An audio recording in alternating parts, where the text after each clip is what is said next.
Pemirsa, Putri Chandrawati belum ditahan polisi sejak ditetapkan sebagai tersangka kasus kematian Brigadir Yosua Huta Barat. Penundaan penahanan ini dilakukan karena kabarnya Putri sakit dan perlu istirahat selama 7 hari.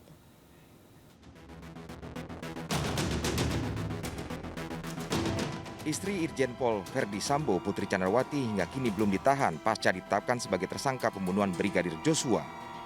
Penundaan penahanan ini lantaran Putri Chandrawati mengaku sakit dan harus istirahat selama 7 hari. Padahal, penyidik akan mengkonfrontir sejumlah temuan kepada Putri namun gagal akibat ketidakhadiran Putri. Meski tanpa kehadiran Putri Chandrawati, penyidik akhirnya melakukan gelar perkara berdasarkan 2 alat bukti dan menjerat Putri Chandrawati sebagai tersangka kasus pembunuhan berencana Brigadir J. Seyogyanya juga kemarin harusnya yang bersangkutan kita periksa, tetapi kemudian muncul surat sakit dari kedokteran, dari dokter yang bersangkutan dan meminta untuk istirahat selama 7 hari. Tanpa kehadiran yang bersangkutan, kemudian penyidik melakukan gelar perkara dan berdasarkan 2 alat bukti.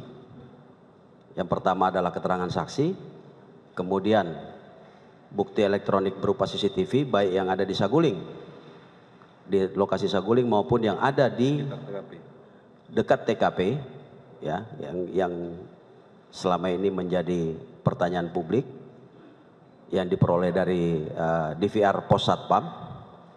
Inilah yang menjadi bagian daripada circumstantial evidence atau barang bukti tidak langsung yang menjadi petunjuk bahwa PC ada di lokasi sejak di Saguling sampai dengan di Duren 3 dan melakukan kegiatan-kegiatan yang menjadi bagian daripada perencanaan pembunuhan terhadap Brigadir Joshua. Berdasarkan surat dokter yang diberikan kepada penyidik, Putri Chandrawati memerlukan istirahat selama 7 hari. Sehingga Putri diprediksi baru bisa ditahan atau dijemput paksa penyidik pada hari Kamis 25 Agustus mendatang. Dari Jakarta, Tim Liputan iNews melaporkan. Salah satu tersangka kasus pembunuhan berencana Brigadir Nofriansyah Yosua Huta Barat atau Brigadir J, Putri Chandrawati, hari ini menjalani pemeriksaan perdana di Barreskrim Polri. Putri dianggap menjadi kunci untuk menyingkap tabir di balik kasus pembunuhan Brigadir J. Namun kalayak masih menunggu pemirsa bagaimana keseriusan Polri dalam mengungkap kasus yang diduga juga melibatkan banyak petinggi Polri ini. Kita bahas lebih dalam bersama dengan mantan Kabar Eskrim Polri, Komjen Purnawirawan Ito Sumardi. Selamat sore, Assalamualaikum Pak Ito. Waalaikumsalam. Baik, Pak Ito mohon izin. Mbak Fani, selamat sore. Selamat sore, baik, terima kasih Pak Ito telah bergabung bersama kami sore hari ini di MNC News Now. Akhirnya ya Bapak, Bu Putri Chandrawati ini memenuhi pemanggilan penyidik, hari ini perdana diperiksa. Tapi kalau bisa kita takar Pak atau menakar sama-sama, seurgen itu Pak atau sepenting itu kesaksian atau keterangan Ibu Putri dalam menyingkap kasus ini? Baik Mbak Fani ya. Yang pertama adalah Ibu Putri ini kan saat ini diperiksa sebagai tersangka 40, subsidiar 338, Yunto 55 dan 56.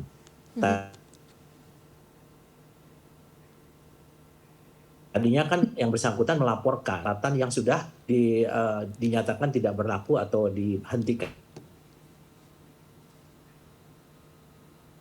oleh penyidik ya. Berarti sekarang dalam pemeriksaan ini adalah konstruksi kasus yang sebenarnya.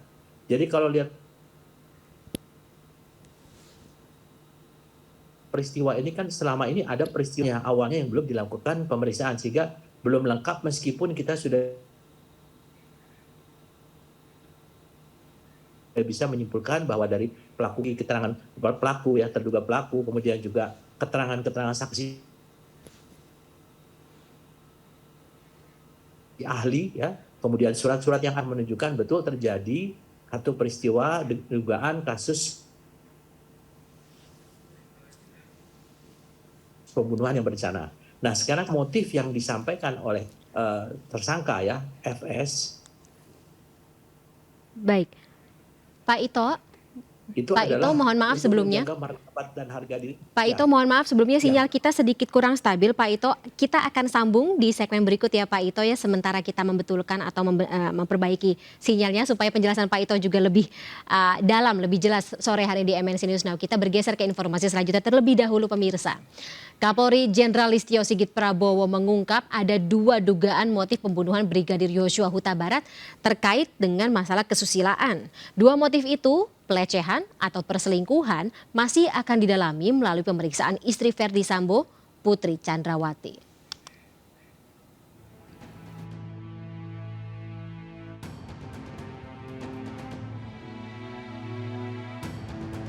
Motif pembunuhan Brigadir Joshua hingga kini masih menjadi misteri.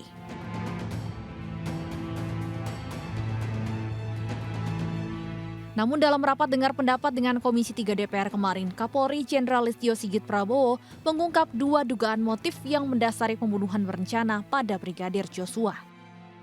Menurutnya, motif dipicu oleh laporan istri Verdi Sambo, Putri Chandrawati, yang berkaitan dengan isu pelecehan atau perselingkuhan. Kapolri mengklaim tidak ada motif lain di luar 2 isu tersebut.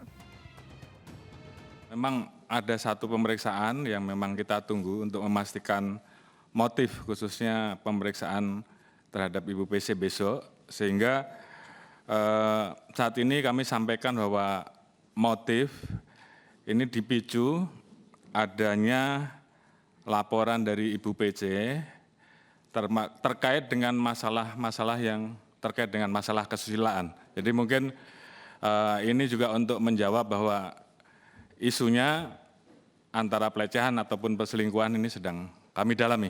Jadi tidak ada isu di luar itu, dan ini tentunya akan kami pastikan besok setelah pemeriksaan terakhir. Dalam rapat dengar pendapat antara Komisi 3 DPR dengan Kapolri kemarin, sejumlah anggota Dewan meminta Kapolri untuk menguak motif pembunuhan Brigadir Joshua. Anggota Komisi 3 dari fraksi PDIP Arteria Dahlan menilai pengungkapan motif penting untuk menghentikan beragam spekulasi yang beredar di media sosial, mulai dari adanya perselingkuhan, motif cinta segitiga, hingga dikaitkan dengan orientasi seksual Verdi Sambo dan Brigadir Joshua. Kita akan coba terhubung lagi dengan mantan Kabareskrim Polri, Komjen Purnawirawan Ito Sumardi. Pak Ito, sudah cukup stabil ya sinyalnya? Ya, baik Pak. Baik, kembali. Assalamualaikum Bapak. Kita teruskan lagi Pak terkait dengan bagaimana tanggapan dari Pak Ito menakar sepenting apa keterangan Bu Putri hari ini. Baik, menurut saya keterangan ini sangat penting ya Mbak Fania, karena terkait dengan dugaan kasus 340 ya, pasal 340 pembunuhan berencana, di mana motif yang disampaikan oleh tersangka FS itu adalah dalam rangka menjaga harkat ya dan harga diri. Tentunya kan di sini kalau kita kaitkan ini pasti terkait dengan istrinya.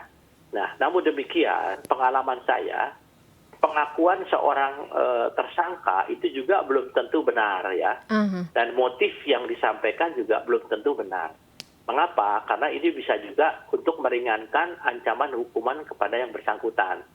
Nah, sehingga di dalam kitab undang-undang hukum pidana itu motif ini tidak begitu penting. Nah, nanti dari alat bukti, barang bukti, ini akan memberikan keyakinan kepada hakim apa yang sebetulnya terjadi. Jadi sekarang keterangan Ibu Putri ini akan sangat menentukan bagaimana cerita atau konstruksi kasus peristiwa Duren 3 ini. Dan selama ini kan kita hanya menduga-duga, dan kalau dikatakan ada masalah susila, tentunya ini sudah digugurkan kan, dengan penghentian penyidikan di Polres Jakarta Selatan atas laporan Ibu Putri. Nah, Ibu Putri sekarang diperiksa adalah dalam statusnya sebagai tersangka, yaitu bisa 55, bisa 56, ya, atau pasal turut serta atau ikut serta membantu untuk pengenaan kasus 340 dan 338. Karena kan ada pelaku, ada orang yang membantu melakukan pelaku, ada orang yang ikut serta. Nah, di sini yang nanti akan didalami oleh penyidik ya. Tentunya penyidik juga sudah memiliki keyakinan bahwa saudara Irjen FS ini sudah bersalah. Kenapa? Karena terbukti dengan hasil kode etik kan sudah ditetapkan yang bersangkutan secara umum ya, bahwa yang bersangkutan itu sudah sudah mengakui ya semua perbuatannya dan sudah ditetapkan diberhentikan dengan tidak hormat atau dipecat dari dinas kepolisian. Jadi ini saja sudah merupakan indikasi. Tinggal sekarang bagaimana mengkaitkan dengan Ibu Putri ini dari hasil pemeriksaan. Beda ya Pak ya, ketika atau katakanlah pemeriksaan di depan penyidik dengan persidangan kan kalau di persidangan kita tahu ada bentuk sumpah kemudian ya seperti itu. Ya, jadi yang jelas Ibu Putri itu ada satu persyaratan dalam memeriksa seorang saksi atau tersangka. Pertanyaan pertama itu apakah saudara dalam keadaan sehat lahir batin? Nah, kalau tidak, itu tidak sah ya Mbak ya, tidak sah untuk dijadikan berkas perkara pro justisia karena pengadilan. Nah nanti meskipun seseorang mengaku sakit ya, maka dia harus ditetapkan oleh dokter yang ditunjuk oleh penyidik. Karena bisa saja menggunakan dokter pribadi. Kita lihatlah beberapa kasus menggunakan keterangan dokter palsu dan lain sebagainya. Tapi di sini penyidik memiliki hak untuk memeriksa kondisi kesehatan dari yang bersangkutan sebelum diambil keterangan. Jadi tidak ada alasan bahwa yang bersangkutan itu sakit, minta waktu ya, karena ada upaya paksa ya. Ada upaya paksa, apalagi ancaman daripada pasal yang ditetapkan itu adalah cukup berat ya. Sehingga untuk masalah ini yang bersangkutan itu sangat diperlukan keterangannya dan nanti kalau tidak diambil keterangan akan memperlambat pemberkasan ini ya, proses pemberkasan. Nah, jadi, bicara mengenai penting, ya. Pak Ito, bicara mengenai kondisi sakit.